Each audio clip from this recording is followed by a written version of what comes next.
Hello friends, నమస్తే. Welcome to my channel college boy travelling. మరి మీరు చూస్తున్నారు కదా, ఇదే అనమాట ప్రకాశం బ్యారేజ్. మన ప్రకాశం బ్యారేజ్ వచ్చేసి ఆంధ్రప్రదేశ్లోని విజయవాడలో అయితే ఉంది. మరి ప్రకాశం బ్యారేజ్ 1850 కాలం నాటిలో మరి కన్స్ట్రక్షన్ చేయడం అయితే జరిగింది. అప్పట్లో బ్యారేజ్ అయితే కట్టలేదు, అప్పుడైతే ఆనకట్ట అయితే నిర్మించారు. మరి ఆనకట్ట తరంలో ఇప్పుడు వరదల కారణంగా డ్యామేజ్ అయిపోవడం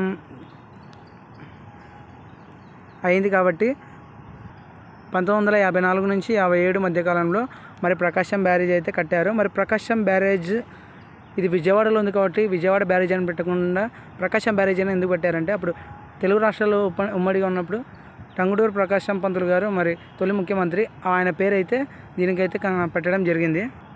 మరి మీరు చూసినట్టయితే అక్కడ మరి కనపడుతుంది కదా, అదే అనమాట కనకదుర్గమ్మ టెంపుల్. ఆ టెంపుల్ని అనుకుని ఈ యొక్క ప్రకాశం బ్యారేజ్ అయితే ఉంది. అలాగే వచ్చేసి మరి అక్కడే ఉన్న హైవే ఉంది, కొత్తగా కట్టినటువంటి ఫ్లైఓవర్ అనమాట. ఈ ఫ్లైఓవర్ ఏంటంటే, మరి ఈ ఫ్లైఓవర్ విజయవాడ టు హైదరాబాద్ వెళ్ళే రూట్లో అయితే దాన్ని కన్స్ట్రక్షన్ చేయడం జరిగింది. దీనివల్ల హైదరాబాద్ వెళ్ళడానికి చాలా ఈజీ అయిపోయింది.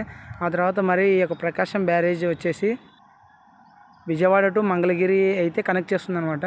డైరెక్ట్ విజయవాడ టు మంగళగిరి అయితే ప్రకాశం బ్యారేజ్ మీదుగా వెళ్ళిపోవచ్చు. మరి మీరు చూస్తున్నారు కదా, ఇదనమాట మన విజయవాడ రైల్వే స్టేషన్కి ట్రైన్స్ వెళ్ళే రూట్ ఇది.